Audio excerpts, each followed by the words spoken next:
नमस्कार, मैं हूं संजय शर्मा। आप देख रहे हैं 4PM न्यूज नेटवर्क। इस देश में इलेक्टोरल बॉन्ड के जरिए एक गोरख धंधे का खुलासा हुआ। सामने आया कि भारतीय जनता पार्टी ने किस तरह दागी कंपनियों से, जो लोग ईडी के, इनकम टैक्स के, सीबीआई के निशाने पे थे, उनसे एक तरह की चौथ वसूली करी। कुछ जगह से गुंडा टैक्स भी कहा जाता है। सरकार अगर गुंडा टैक्स वसूलने लगे तो आप सोचिए जनमानस का क्या होगा। मैं कुछ उदाहरण बता रहा हूं जो आपको सुन के आपकी रूह फना हो जाएगी। खबरों के मुताबिक दवा बनाने वाली बहुत सी कंपनियां जिनकी दवाएं टेस्ट में फेल हुई, उन्होंने इलेक्टोरल बॉन्ड से चंदा दिया भारतीय जनता पार्टी को और उन कंपनियों के खिलाफ कोई कार्रवाई नहीं हुई। कुछ मैं बताता हूं। गुजरात की कंपनी टोरेंट फार्मास्यूटिकल की बनाई 3 दवाएं ड्रग टेस्ट में फेल हो गई। इस कंपनी ने भारतीय जनता पार्टी को 61 करोड़ रुपए का चंदा दिया था। सिप्ला लिमिटेड कंपनी की बनाई हुई दवाओं के 7 बार टेस्ट फेल हुए। इस कंपनी ने बीजेपी को 37 करोड़ का चंदा दिया था। सन फार्मा कंपनी की बनाई हुई दवाओं के 6 बार ड्रग टेस्ट में फेल हो गई। सन फार्मा ने बीजेपी को 31.5 करोड़ रुपए का चंदा दिया था। गुजरात की कंपनी इंटास फार्मास्यूटिकल की बनाई गई दवा का हुआ ड्रग टेस्ट कई बार फेल हुआ। इस कंपनी ने भी 20 करोड़ के इलेक्टोरल बॉन्ड खरीदे, सारा चंदा बीजेपी को दे दिया।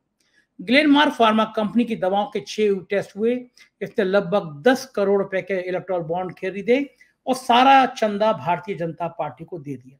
सोचिए आप, ये दवाएं कंपनी जिनके जो ड्रग टेस्ट में फेल हो रही हैं, इनका प्रयोग मेरे और आपको ऊपर हो रहा है। हम जो दवाएं खा रहे हैं वो गलत हो सकती है, नकली हो सकती है। ऐसी दवाएं बनाने वाली कंपनियों पे कार्रवाई होनी चाहिए थी, लेकिन इन्होंने करोड़ों करोड़ों रुपए भारतीय जनता पार्टी को चंदा दे दिया और भारतीय जनता पार्टी की सरकार ने, मोदी सरकार ने किसी पर कोई कार्रवाई नहीं होने दी। ये ना खाऊंगा ना खाने दूंगा उत्कृष्ट उदाहरण है। पूरी दुनिया में इससे अच्छी मोदी की गारंटी कोई हो नहीं सकती। इधर दूसरी घटना घटती है। अरविंद फार्मा में के मालिक को पकड़ा जाता है और ये जो शराब वाली नीति है, इसमें नाम आता है शेट्टी का, और ये माना जाता है कि मुख्य अभियुक्त है जो 100 करोड़ के बात हो रही है रिश्वत देने की शराब नीति में। वो जब जेल आता है शेट्टी, तो वो कहता है कि मेरे पीठ में दर्द है और उसको जमानत दे दी जाती है। जमानत मिलते ही वो भाई साहब जो है एक्टिव हो जाते हैं और उसके बाद भारतीय जनता पार्टी को 60 या 65 करोड़ का चंदा दे देते हैं और उसके बाद वो सरकारी गवाह बन जाते हैं और कहते हैं कि मैंने 100 करोड़ रुपए अरविंद केजरीवाल को दिए। अरविंद केजरीवाल को जो रुपए दिए वो CBI, income tax, ED, Ajit Doval सब मिलकर भी नहीं ढूंढ सके। लेकिन ऐसे अभियुक्त के बयान पर केजरीवाल को जेल जरूर जाना पड़ा। आप सोचिए, जो खुद अभियुक्त है वो कह रहा है कि मैंने केजरीवाल को पैसे दिए, जेल चले जा रहे हैं, लेकिन वही अभियुक्त जब भारतीय जनता पार्टी को 60-65 करोड़ दे रहा है तो फिर कोई कार्रवाई नहीं हो रही है। अब आम आदमी पार्टी इस आरोप को कह रही है कि जब चोर ने बीजेपी को चंदा दिया सामने है तो जेपी नड्डा पे एफआईआर क्यों नहीं हो रही। बात जायज भी है। अरविंद केजरीवाल जेल में बैठ के आदेश कर रहे हैं और बीजेपी को बहुत मिर्ची लग रही है। क्या रणनीति है आम आदमी पार्टी की? क्या टूट जाएगी, डर जाएगी या लड़ेगी? इन सब बातों पर हम बात करने के लिए मेरे साथ सबसे फायर ब्रांड प्रवक्ता आम आदमी पार्टी की प्रियंका कक्कड़ मौजूद है। मैं आपको ले चलता हूं, उनसे बातचीत करूंगा। रिक्वेस्ट है चैनल को ज्वाइन कीजिएगा, सब्सक्राइब करिएगा। चलते हैं प्रियंका कक्कड़ के पास। 4PM न्यूज नेटवर्क में स्वागत है प्रियंका जी आपका। आम आदमी पार्टी सबसे मुश्किल दौर का सामना कर रही है। इतनी ईमानदारी की बात करके आए थे आपके नेता लोग, क्यों आप ये शराब और आपके चक्कर में पड़ गए?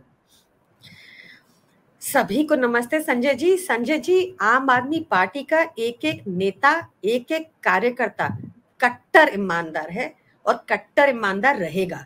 अब देखिए, भाजपा को हमारी शराब नीति से प्रॉब्लम क्यों है? क्योंकि गुजरात में उनका 25,000 करोड़ का अवैध शराब का धंधा चलता है और इतना बड़ा बिजनेस कभी भी बिना गवर्नमेंट इन्वॉल्वमेंट के हो नहीं सकता। ऐसा ही दिल्ली में भी हर बोतल की बिक्री पे भाजपा नेताओं का हिस्सा होता था। तो हमने एक पारदर्शी ट्रांसपेरेंट पॉलिसी लेकर आए, जिस पॉलिसी के तहत आरडी कमेटी की रिकमेंडेशंस को अपनाया गया और गवर्नमेंट इन्वॉल्वमेंट को मिनिमाइज किया गया। आज भी ये पॉलिसी हमने पंजाब में भी इंप्लीमेंट की। दिल्ली हो या पंजाब, दोनों जगह इस पॉलिसी से हमें अच्छा खासा रेवेन्यू मिला और सारा बिजनेस बिल्कुल पारदर्शी और क्लीन हो गया। प्रियंका जी, अगर इतना होता तो गिरफ्तारी क्यों होती, जेल में क्यों होते आपके सारे बड़े नेता? आपकी शराब नीति इतनी अच्छी थी तो ईडी क्यों आपको पकड़ के जेल में डालती आपके नेताओं को? देखिए, हमारी शराब नीति देश की बेस्ट शराब नीति थी और यही प्रॉब्लम हो गई भाजपा को कि उनका हिस्सेदारी बंद हो गया शराब की सेल में। तो उनको किसी भी तरीके अब नहीं चाहते थे वो ये व्यवस्था परिवर्तन की कठिनाइयां हैं जो हम झेल रहे हैं। आप देखिए, जो ये शराब नीति है जो ये बता रहे थे, इसका किंगपिन साउथ लॉबी का भाजपा की ईडी लगातार शरद चंद्र रेड्डी बता रही थी। हमारी ये जो शराब नीति थी ये जुलाई 21 से नवंबर 22 तक ऑपरेशन में थी। जब ये शराब 9 नवंबर को भाजपा की ईडी शरद चंद्र रेड्डी के घर पहुंचती है पूछताछ के लिए और कहती है कि बोलो कि अरविंद केजरीवाल जी को तुमने पैसा दिया इसमें लाइसेंस पाने के लिए। ये भी बता दूं, उनको 5 जोन में लाइसेंस आवंटित किया गया था, उन्होंने मना कर दिया ये करने से। 10 नवंबर को शरद रेड्डी को भाजपा की ईडी गिरफ्तार कर लेती है। उसके बाद लगातार प्रताड़ित करती है कि झूठा बयान दो अरविंद केजरीवाल जी के खिलाफ, वो मना कर देते हैं। इनफैक्ट शरद चंद्र रेड्डी कोर्ट का दरवाजा खटखटाते हैं, हाई कोर्ट का, और वहां बताते हैं कि कैसे उन पर दबाव बन रहा है, उनके साथ मारपीट हो रही है कि किसी भी तरीके अरविंद केजरीवाल के खिलाफ झूठा बयान देना है। कोर्ट में उनकी याचिका खारिज हो जाती है क्योंकि पीएमएलए की संगीन धाराएं उन पे अब तक लग चुकी थी। इतना इंटरेस्टिंग, इतना खतरनाक फैक्ट निकल के आया संजय जी कि जिस दिन ईडी ने शरद चंद्र रेड्डी को अरेस्ट किया, यानी कि 10 नवंबर को, 11 नवंबर से ईडी ये बखान करने लग गई कि साउथ लॉबी के किंगपिन है शरद चंद्र रेड्डी। उसके बाद गिरफ्तारी के 5 ही दिन बाद शरद चंद्र रेड्डी की फर्म से भाजपा को रिश्वत शुरू हो जाती है। 60 करोड़ रुपए दिए। उसके बाद शरद चंद्र रेड्डी 8 महीने की लगभग प्रताड़ना के बाद अरविंद केजरीवाल जी के खिलाफ झूठा बयान भी दे देते हैं और सरकारी गवाह बन जाते हैं। हमारे यहाँ तो 2 साल हो गए, एक चवन्नी की रिकवरी किसी नेता से नहीं हुई। इन्होंने कितनी रेडें कर ली, सब सार्वजनिक है। इनके यहाँ तो साफ दिख रहा है कि इन्होंने 60 करोड़ लिए एक ऐसे व्यक्ति से गिरफ्तारी के 5 दिन बाद, जिसको भाजपा साउथ लॉबी का, लिकर लॉबी का किंगपिन बता रही थी, जिसको भाजपा, जिसके बयान के आधार पर भाजपा की ईडी को रिमांड मिली अरविंद केजरीवाल जी की। बहुत जरूरी है कि भाजपा जवाब दे। भाजपा पिछले 3 दिन से हम लगातार उनसे पूछ रहे हैं कि इस किंगपिन से पैसा क्यों लिया, भाजपा इस बात का जवाब नहीं दे रही। प्रियंका जी, आप लोगों भी तो ज्यादा पंगा लेते हो विधानसभा में, चौथी पास राजा, प्रधानमंत्री के लिए इस तरह के अपशब्दों का इस्तेमाल आप विधानसभा में करते हैं। तो ये फिर सब तो आपको पता था ना कि अगर आप प्रधानमंत्री को छेड़ेंगे, उनकी पार्टी के जितने नाराज नेता हैं, चाहे राजनाथ हो, गडकरी हो, योगी आदित्यनाथ हो, वो कुछ नहीं कहते प्रधानमंत्री के लिए, कितने नाराज हो, किसी की हिम्मत नहीं है। आप लोग इतना पंगा ले रहे हो विधानसभा में, तो इतने ताकतवर आदमी से आपने सोचा नहीं था कि टकराओगे तो फिर ये सब झेलना पड़ेगा? तो संजय जी, क्या प्रधानमंत्री मोदी की तरह सार्वजनिक मंच से महिलाओं को जर्सी काऊ बुलाएं वो बेहतर है? हम लोग सच के साथ खड़े हैं, हमें किसी बात का भय नहीं, क्योंकि सच हमारे साथ है, भगवान हमारे साथ है। आप आज की डेट में लोगों को ये याद दिलाना भी बहुत जरूरी है कि अंग्रेजों के खिलाफ भगत सिंह जी को भी जेल हो गई थी, महात्मा गांधी जी को भी जेल हो गई थी। तो क्या ये लोग करप्ट थे या क्या ये लोग गलत थे? एक कुशासन के खिलाफ हम लड़ रहे हैं। प्रियंका जी, लेकिन बड़े गंभीर बात यह है कि आप भली तुलना कर रही हो भगत सिंह से, चंद्रशेखर से और बाकी महापुरुषों से, लेकिन कहीं ना कहीं चूक तो हुई। कहीं ना कहीं ये बात तो सामने हुई कि शराब नीति को जो चर्चा कर इतना नहीं था, आप नीति लाई फिर रद्द कर दी गई। तो उस नीति में कुछ तो गड़बड़ था जो आप लोग अब छुपाना चाह रहे हो, ऐसा लोग कहते हैं। संजय जी, जब आबकारी नीति बनी, वो अप्रूवल के लिए एलजी के पास गई। एलजी ने कुछ रेकमेंडेशंस की, जिन रेकमेंडेशंस को हमने आम आदमी पार्टी की सरकार ने अडॉप्ट किया। उसके बाद जब नीति वापस एलजी के पास पहुंची तो उन्होंने कुछ ऐसे चेंजेस कर दिए जिससे अवैध धंधा शराब का दिल्ली में और बढ़ता। हमने ये नीति वापस ली क्योंकि भाजपा की ईडी अब लगातार जिन व्यापारियों को लाइसेंस अलॉट हुआ था उनको तंग करने लग गई। जो अफसरों ने इस नीति का समर्थन किया था उन अफसरों को तंग करने लग गई। तो हमें ये नीति वापस लेनी पड़ी। पर ये सेम नीति पंजाब में लागू हुई है और 44% एक्सेस रेवेन्यू कमाया है इस नीति के लागू होने के बाद, पुरानी नीति के मुकाबले में। पंजाब में भी, दिल्ली में भी इस नीति ने 621 करोड़ कमाया। पारदर्शिता से ये सरकारी राजस्व बढ़ा। संजय जी, बड़ा सिंपल सा एक पॉइंट है कि दिल्ली इकलौता शहर राज्य है आज हमारे देश में जहां आपको 24 घंटा बिजली मिलती है, मुफ्त बिजली मिलती है, मुफ्त पानी मिलता है, मुफ्त इलाज मिलता है, मुफ्त शिक्षा मिलती है, मुफ्त महिलाओं को बस यात्रा मिलती है। 1000 रुपए का हम प्रति महीना महिलाओं के लिए और एक स्कीम लेकर आए हैं। बुजुर्गों को तीर्थ यात्रा मुफ्त मिलती है। ये सब करने के बाद, इसके अतिरिक्त भी बहुत कुछ है, पर ये सब करने के बाद भी हमारा दिल्ली में मुनाफे का बजट है।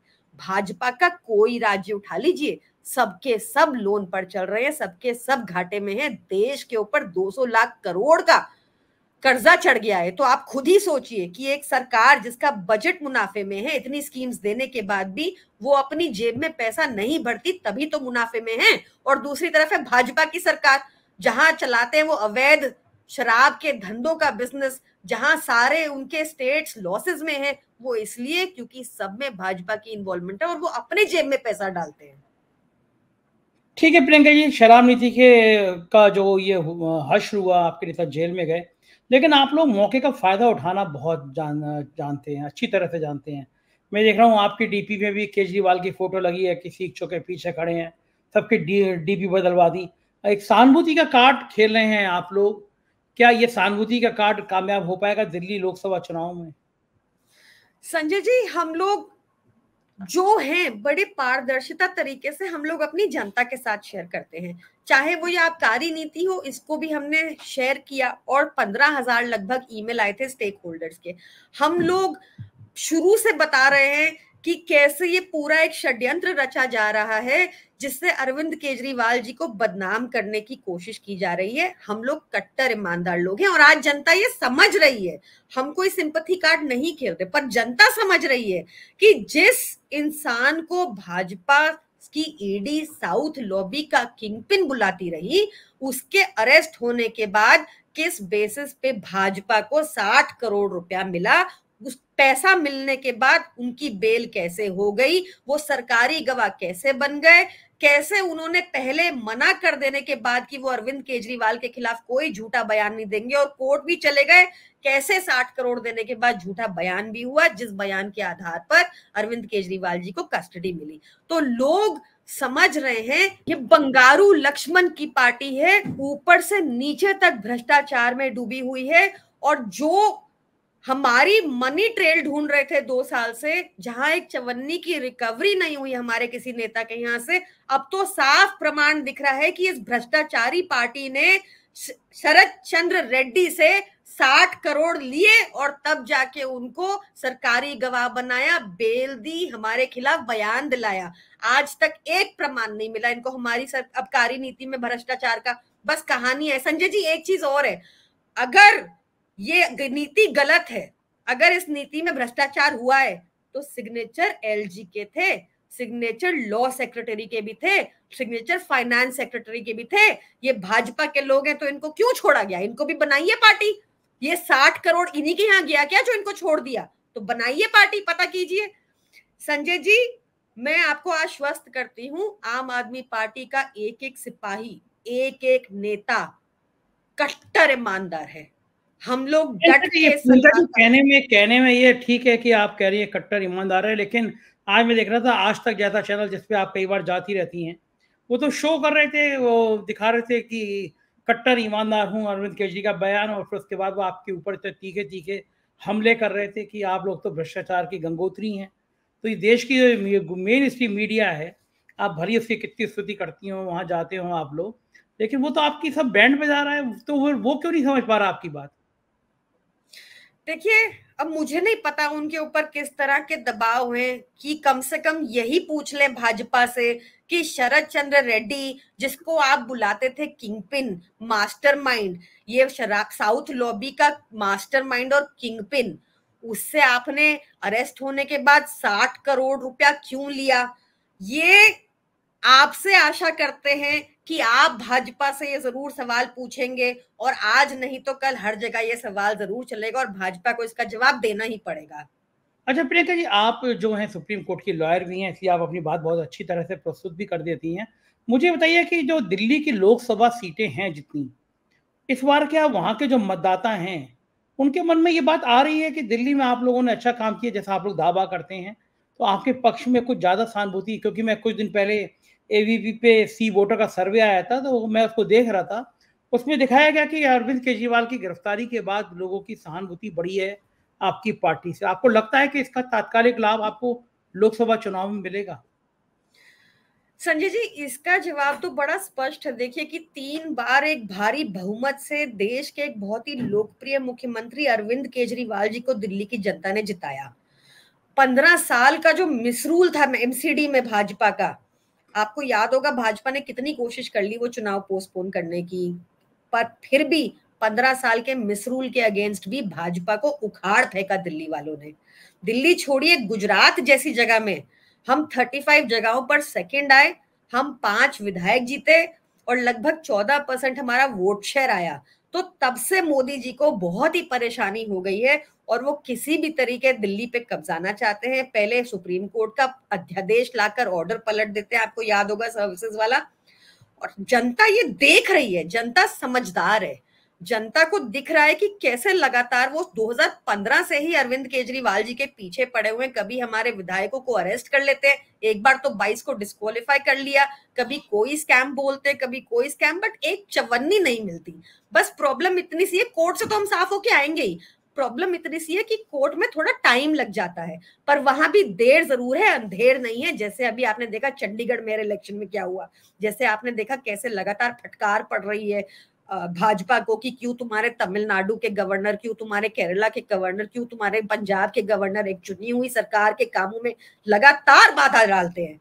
तो कोर्ट इस मामले में भी, सुप्रीम कोर्ट ने साफ साफ कहा 6 महीने में केस खत्म करो, कोई केस नहीं है, ये ट्रायल में केस चलेगा ही नहीं। ये साफ साफ टिप्पणी थी जस्टिस संजीव खन्ना की। अभी जस्टिस संजीव खन्ना की बीते हफ्ते में एक मैटर में और उन्होंने कहा कि जिस तरह तुम पीएमएलए का दुरुपयोग कर रहे हो, इसकी सीरियसनेस खत्म हो जाएगी। ईडी को फटकारा कि बिना किसी ट्रायल के तुम किसी को कितने लंबा अंदर रखोगे, ये कैसा कानून है। आप सोचिए, हमारे केस में अभी ट्रायल शुरू भी नहीं हुआ, अभी तो विटनेसेस के बयान होने हैं, ट्रायल होना है। ये भाजपा ही आते हैं टीवी पे और बोलते हैं कि सुप्रीम कोर्ट ने ऐसा कहा वैसा कहा और हमारा करप्शन प्रूव हो गया। भाई अभी तो ट्रायल ही शुरू नहीं हुआ। तो ये सब मीडिया ट्रायल कर रहे हैं ताकि हमारी इमेज को खराब करें, ताकि लोगों को दिखाएं कि हम भी बंगारू लक्ष्मण पार्टी जैसे हैं, पर जनता बहुत समझदार है। प्रियंका जी, एक समस्या और है, बड़ी समस्या, वो ये है कि आपकी शायद जो तंत्र है वो थोड़ा कमजोर हो गया, क्योंकि देश का सबसे बड़ा घोटाला है इलेक्टोरल बॉन्ड।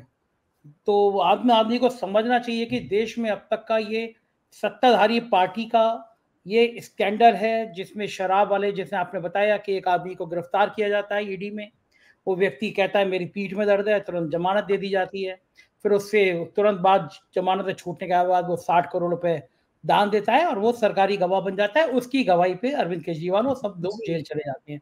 लेकिन ये बात जो हम और आप कर रहे हैं, ये बात जन जन तक पहुंचनी चाहिए, गांव तक पहुंचनी चाहिए। ये आप भी जानती है कि मेन स्ट्रीम मीडिया जो खुद को कहता है, जो गोदी मीडिया है, वो ये बात नहीं पहुंचाएगा। वो इलेक्टोरल बॉन्ड पे चर्चा ही नहीं कर रहा है, उसको वो चाहता ही नहीं है कि शब्द, नाम का शब्द भी उनके चैनल पे दिखाई दे। तो ये आम आदमी पार्टी की जिम्मेदारी है, ये कांग्रेस की जिम्मेदारी है, इंडिया गठबंधन के नेताओं की जिम्मेदारी है कि ये बात गांव देहात तक पहुंचे। आपको लगता है, ईमानदारी से बताइए, क्योंकि मेरा अपना मानना ये बात पहुंचा नहीं पा रहे हैं आप लोग, तो क्या तरकीब है आपकी पास में, क्या रूपरेखा है, कौन सी शतरंज की चाल चलेंगे आप कि ये बात हर घर तक पहुंच जाए? संजय जी, हम वेरी ग्रेटफुल कि आप जैसा चैनल हमसे बात कर रहा है और हम अपनी बात रख पा रहे हैं और आप ये बात आगे पहुंचाएंगे अपने दर्शकों तक।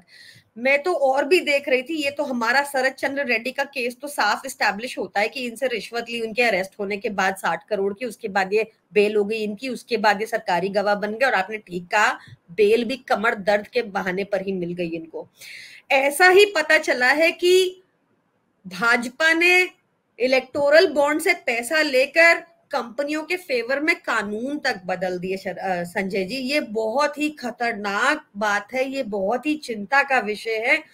हम 31 मार्च को, इसी 31 मार्च को भारी संख्या में हम लोग इस सारी नाइंसाफी के खिलाफ, भाजपा की तानाशाही के खिलाफ एक ज्वाइंट रैली करने जा रहे हैं रामलीला मैदान में सुबह 10 बजे। और हम चाहेंगे जितने लोग आ सके वहां पर दिखाएं आकर लोगों की ताकत।